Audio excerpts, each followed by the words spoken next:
پڑھائیں۔ دیکھیں مساجد کے اندر، مدارس کے اندر اور جس طرح اداروں کے اندر تو قرآن مجید کا ہر 3 ماہ بعد 6 ماہی 6 ماہی اور اس کے بعد سالانہ امتحان ہوتے ہیں، لیکن جو گھروں میں بچے ٹیوشنز پڑھ رہے ہیں ان کا تو کوئی امتحان نہیں ہے، ان کا تو کوئی پوچھنے والا نہیں ہے، ان کی تو کوئی یہ نہیں کہنے لگا کہ اس کے کتنے مارکس آئیں گے، یہ ان کی پڑھائی کا معیار کیا ہوگا۔ السلام علیکم ورحمۃ اللہ وبرکاتہ۔ سب سے پہلے درود و سلام اللہم صلی وسلم علی نبینا محمد وعلی آلہ وصحبہ وبارک وسلم۔ آپ دیکھ رہے ہیں قرآن ٹیک آن لائن، آپ سے مخاطب ہے قاری محمد زبیر۔ بیسیکلی میں قرآن پاک کا ٹیوٹر ہوں، تو جتنے بھی قرہ حضرات ہیں اور جو ہوم ٹیوٹرز ہیں ان سے میرے چند سوالات ہیں۔ میں نے محسوس کیا، میں نے کہا جب جتنے بھی قرآن پاک پڑھانے والے ٹیوٹر ہیں ذرا ان سے یہ سوال تو کر کے دیکھیں۔ میں نے اپنی ذات سے بھی سوال کیا ہے، آپ حضرات سے بھی سوال کرتا ہوں، ہو سکتا ہے کوئی بہترین جواب مل جائے، ہماری بھی رہنمائی ہو جائے، دیکھنے والے ویورز ہیں ان کی بھی رہنمائی ہو جائے اور موجہ ہی موجہ۔ سب سے پہلا سوال یہ ہے کہ آپ قرآن پاک پڑھانے کا مقصد جانتے ہیں؟ جو لوگ مؤذنین ہیں، خادمین ہیں مسجد کے یا ائمہ ہیں، ان کی کوشش یہ ہوتی ہے کہ جو فارغ ٹائم ہے اس میں ہم قرآن پاک کی ٹیوشن پڑھا لیں۔ مدارس میں تو یہ ہوتا تھا کہ قرآن مجید کی پڑھائی مکمل سارا دن چلتی تھی، جو شیڈول ٹائم ہوتے تھے، لیکن ٹیوشن سینٹرز میں ایسے نہیں ہے، یا گھروں میں ٹیوشن جو پڑھانے جاتے ہیں وہاں پر ایسے نہیں۔ وہاں پر مختلف اوقات ہیں، نماز عصر کے بعد، مغرب کے بعد، ظہر کے بعد، جس کے بعد جو ٹائم ہوتا ہے اسے وہ پڑھاتا ہے۔ مقصد کیا ہے؟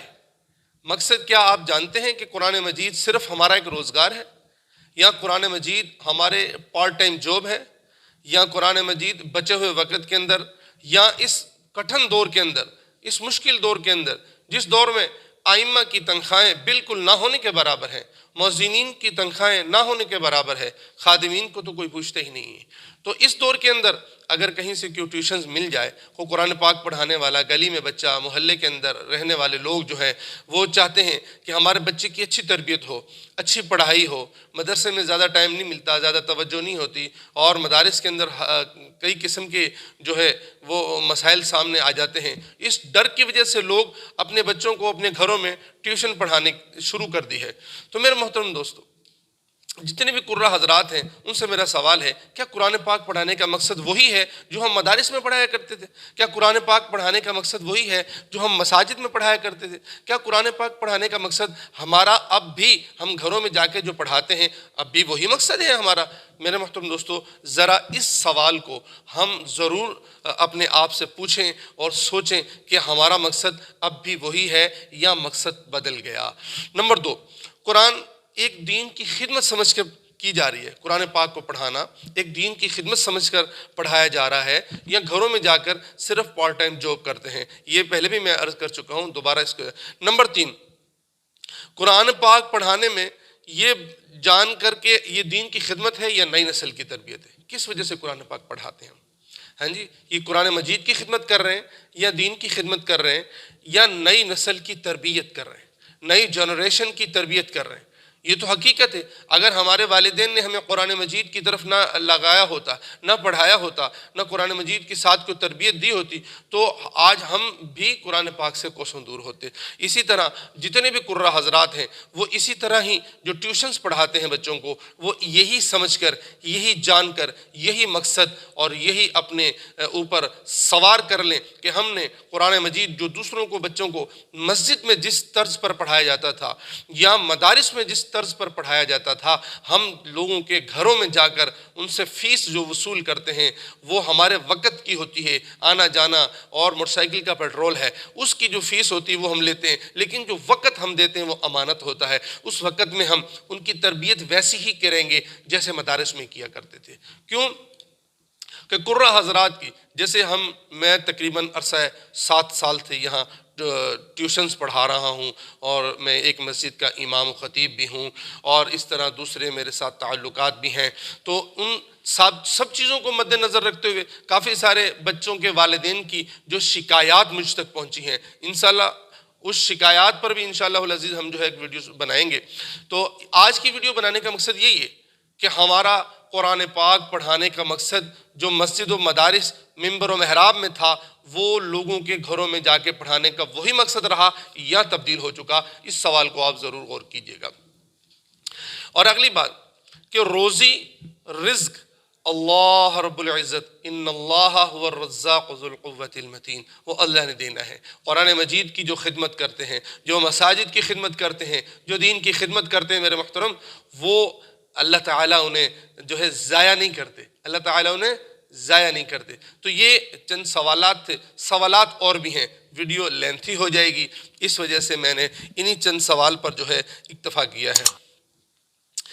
اگلی بات جو ہماری ذمہ داری ہے، جس طرح قرآن مجید کو ہم نے خوب اچھی طرح سیکھا ہے، اسی طرح ہم نے قرآن مجید کو اچھی طرح سکھانا ہے۔ جس طرح ہماری مدارس کے اندر اساتذہ کی محنت تھی، اس طرح ہم محنت نہیں کرتے۔ کیوں نہیں کرتے؟ کہ بس وقت کمپلیٹ ہو جائے اور بس گئے اور بچوں کا سبق سنا اور واپس آ گئے۔ میرے محترم اس طرح نہیں ہے۔ تمام قرہ حضرات، تمام ٹیوٹر حضرات میری بات کو دل پر نہ لیں، لیکن اس ذمہ داری کا احساس ضرور کریں کہ جو ذمہ داری ہمیں سونپی جا رہی ہے، وہ پیرنٹس، وہ والدین، وہ ماں باپ جنہوں نے ہمیں ایک معقول وظیفے پر اپنے گھر میں جو بطور ٹیوٹر رکھا ہوا ہے کہ ہمارے بچوں کو آپ قرآن پڑھائیں۔ دیکھیں مساجد کے اندر، مدارس کے اندر اور جس طرح اداروں کے اندر تو قرآن مجید کا ہر 3 ماہ بعد 6 ماہی 6 ماہی اور اس کے بعد سالانہ امتحان ہوتے ہیں، لیکن جو گھروں میں بچے ٹیوشنز پڑھ رہے ہیں ان کا تو کوئی امتحان نہیں ہے، ان کا تو کوئی پوچھنے والا نہیں ہے، ان کی تو کوئی یہ نہیں کہنے لگا کہ اس کے کتنے مارکس آئیں گے، یہ ان کی پڑھائی کا معیار کیا ہوگا، ان کا امتحان کون لے گا؟ وہ اللہ امتحان لے رہا ہے۔ یا تو پھر ایسا کوئی طریقہ تو آج تک ایجاد نہیں ہوا کہ ٹیوشن پڑھنے والے بچے جو قرآن مجید گھروں میں، اسکول جو ٹیوشن بچے پڑھتے ہیں ان کے تو اسکول کے اندر ٹیسٹ ہوتے ہیں، لیکن قرآن مجید پڑھنے والے بچوں کے تو کہیں ٹیسٹ نہیں ہوتے۔ تو میرے محترم ہم یہ کوشش کریں قرآن مجید کو ذمہ داری کے ساتھ، احساس کے ساتھ پڑھائیں۔ رزق اللہ تعالی نے دینا ہے۔ آخر میں آپ سے چند ٹپس اور ٹرک یہ آپ کے ساتھ ضرور شیئر کروں گا۔ ہم آج کل ڈھونڈتے ہیں آن لائن کہ بھائی امریکہ کی، لندن کی، یو کے کی، انگلینڈ کی، عرب امارات کی، کویت کی، ہمیں کہیں نہ کہیں ایک بچہ اور ایک ٹیوشن مل جائے، 2 ٹیوشن مل جائے اور جی پھر تو موجہ ہی موجہ۔ پھر تو دیکھیں پاکستان میں ایک بچے کی زیادہ سے زیادہ فیس کوئی ادا کر رہا ہے تو 1500 روپے، 1000 روپیہ، 1500 روپے۔ لیکن اگر اسی طرح ہم باہر دوسرے غیر ممالک میں بچے کسی کو پڑھائیں تو وہ کتنی فیس ادا کریں گے؟ 10,000 روپیہ، 8,000 روپیہ، کم از کم یہ فیس ہے۔ اس سے زیادہ بھی لوگ ادا کر رہے ہیں۔ تو اگر ہم ان پیرنٹس سے بات کر لیں کہ دیکھیں ہم آپ کے بچوں کو بہت اچھا پڑھائیں گے اور معیار بھی دیں، پڑھائیں بھی اچھے طریقے سے پڑھائیں، محنت بھی کریں۔ دیکھیں سبق مدارس میں یہ تو بچوں نے سبق سنایا، اگلے دن کی تیاری کرنے لگ جاتے ہیں، لیکن گھروں میں جو ٹیوشن پڑھتے ہیں بچے وہ اگلے دن کی تیاری نہیں کرتے، بلکہ ان کی تیاری کروانی پڑتی ہے، سبق یاد کروایا جاتا ہے اور کم سے کم 20 دفعہ 30 دفعہ بچوں کو پھیرا دلوایا جاتا ہے، پڑھایا جاتا ہے، پھر جا کے بچے کے ذہن میں وہ ایک دفعہ پڑھنے کے برابر وہ بات آتی ہے۔ اس کے بعد پھر اس کا پچھلا سبق تو سننے کا رواج ہی نہیں ہے، منزل سننے کی رواج ہی نہیں ہے، پیچھے سے بچہ بھول رہا ہے، یاد ہے یا نہیں۔ آج سب سے میں آپ سے جو ہے ٹپس شیئر کرتے چلوں، ہمارے جو گھروں میں بچے ٹیوشن پڑھتے ہیں نا، ان بچوں کا ناظرہ درست نہیں ہوتا، ان بچوں کا ناظرہ اچھا نہیں ہوتا، ان کی روانگی اچھی نہیں ہوتی، انہیں پڑھنا نہیں آتا۔ وجہ کیا ہے؟ وجہ یہی ہے کہ ان کا پیچھے سے جو منزل ہے وہ سنی نہیں جاتی باقاعدگی سے، اس منزل پر توجہ نہیں ہے۔ وہ منزل آپ روزانہ 2 3 4 رکوع سنیں، بار بار سنیں، غلطیوں کے ساتھ سنیں، بغیر غلطیوں کے سنیں، بچہ اکتا جائے پھر بھی بچے سے سنیں۔ آپ یقین کریں 2 سپاروں پر آپ منزل کی روٹین بنا لیں، پورا قرآن بچہ ناظرہ آسانی سے پڑھ جائے گا، آپ کو محنت کرنے کی ضرورت نہیں پڑے گی۔ تو جس طرح ہم کہتے ہیں بچوں کو آن لائن ٹیوشن مل جائے، تو گھروں میں پڑھانے والے بچوں کے پیرنٹس سے آپ بات کر لیں کہ آپ کے بچوں کو ہم اچھا پڑھائیں گے اور خوب بہترین بہت اچھی تجوید نہیں پڑھا سکتے، نارمل تو پڑھائیں گے نا، بہت اعلیٰ الفاظ کی ادائیگی نہیں ہوتی، کم سے کم قرآن مجید کو نارمل طریقے سے پڑھائیں۔ نہ پڑھانے سے بہتر ہے، غلط پڑھانے سے بہتر ہے، بے توجہی سے بہتر ہے، بنیاد بنائی جائے، اساس بنائی جائے، پھر جا کر وہ بچہ کم از کم ایک لو کیٹیگری میں پڑھنے کے لائق ہوتا ہے۔ مدارس کے بچے اس طرح نہیں، مدارس کے اندر تو پھر خوب محنت ہوتی ہے، بچوں کو ڈر بھی ہوتا ہے، استاد کا خوف بھی ہوتا ہے، لیکن گھروں میں جو ٹیوشن پڑھتے ہیں انہیں نہ استاد کا ڈر ہے، نہ خوف ہے، نہ کسی قسم کی انہیں کوئی ٹینشن ہوتی ہے۔ تو میں آپ سے ٹرک اور ٹپس شیئر کر رہا تھا کہ آپ ان بچوں کے والدین سے بات کریں کہ آپ 1,000 روپے فیس پے کر رہے ہیں، ایک مثال دے رہا ہوں، آپ 1,000 روپے فیس پے نہ کریں، آپ کم سے کم 2,000 روپے دیں، ہم آپ کو بچوں کو بہت اچھا پڑھائیں گے۔ آپ ہر مہینے باقاعدگی سے اپنے بچوں کا ٹیسٹ لیں۔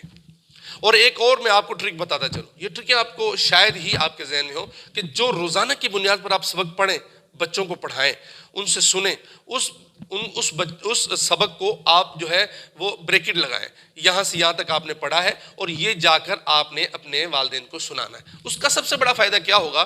بچے کو یہ پتا ہوگا کہ میں نے ابو کو سنانا ہے یا والدہ کو سنانا ہے۔ اچھا اگر وہ نہیں سنائے گا، آپ 2 دن 3 دن 4 دن کے بعد ان کے والدین سے پوچھیں کہ میں بچوں کو روزانہ کہتا ہوں کہ اپنے والدین کو جا کے سبق سناؤ، کیا وہ آپ کو سبق سناتے؟ نہیں سناتے تو یہ آپ کی کمزوری ہے۔ کم از کم 1 ہفتے کے بعد، کم از کم تیسرے دن تو آپ اپنے بچوں سے پوچھیں نا، آپ نے کیا پڑھا بیٹا؟ قاری صاحب کیا پڑھاتے ہیں؟ آپ کو دعائیں یاد ہیں؟ آپ کو کتنے کلمے یاد ہیں؟ دعائے قنوت یاد ہے؟ نماز کا طریقہ کیا ہے؟ یہ چیزیں جب آپ پڑھانا شروع کریں گے، ان چیزوں پر جب آپ محنت کریں گے، آپ یقین کریں آپ کو UK، کینیڈا، امریکہ، عرب امارات میں ٹیوشنز آن لائن ڈھونڈنے کی ضرورت نہیں پڑے گی۔ وہ لوگ خود آپ کے ساتھ تعاون کریں گے، وہ لوگ خود آپ کو اپنی آگے فیملیوں میں پروموٹ کریں گے، وہ لوگ خود آپ کو جو ہے آگے ریفر کریں گے کہ قاری صاحب ہماری کزن کے بچوں کو پڑھانا ہے، ہماری بہن کے بچوں کو پڑھانا ہے، فلاں کے بچوں کو پڑھانا ہے۔ وہ خود ہی آپ کا ٹائم نہیں ہوگا، آپ کے پاس ٹیوشنز پڑھانے کا ٹائم نہیں ہوگا۔ آپ خود پریشان ہو جائیں گے کہ اللہ تعالیٰ مجھے پاکستان میں یہ جو آن لائن اسٹوڈنٹ ہو رہی ہے نا، آن لائن اسٹوڈنٹ کیسے تلاش کریں، کیا کریں؟ آپ یقین کریں آپ آف لائن محنت کرنا شروع کر دیں، اللہ تعالیٰ آن لائن بھی دے دیں گے اور آف لائن بھی دے دیں گے۔ اور اس کے ساتھ آخر کے اندر دیکھیں، آپ سوشل میڈیا سے جڑے ہوئے ہیں، جو میری یہ ویڈیو دیکھ رہے ہیں وہ سوشل میڈیا سے جڑے ہوئے ہیں، اور آپ حضرات کو چاہیے کہ تمام پلیٹ فارم پر ایک اپنا اچھا امیج پیش کریں۔ یوٹیوب ہے، فیس بک ہے، فائیور ہے، اس کے ساتھ ساتھ گوگل ہے، اور اس ساری چیزوں پر اپنی ایک اکاؤنٹ بنائیں، اس اکاؤنٹ کے ذریعے آپ اپنی ترویج کریں۔ انشاءاللہ آن لائن اسٹوڈنٹ بھی آپ کو مل جائیں تو وہ بھی پڑھائیں، ان کے پڑھانے میں کوئی گناہ نہیں ہے، ان سے زیادہ فیس لینے میں کوئی گناہ نہیں ہے، کیونکہ دوسری کنٹریز میں ہوتے ہیں، ان کی اچھی ارننگ، اچھی کمائی ہوتی ہے، اچھے لوگ ہوتے ہیں، سلجھے پڑھے لکھے ہوتے ہیں، بڑے دل کے بڑے ذہن کے لوگ ہوتے ہیں، ان سے آپ لے سکتے ہیں، لیکن جائز طریقے سے لے سکتے ہیں۔ تو انشاءاللہ ملتے ہیں پھر ایک بہت ہی انفارمیٹڈ ویڈیو کے ساتھ۔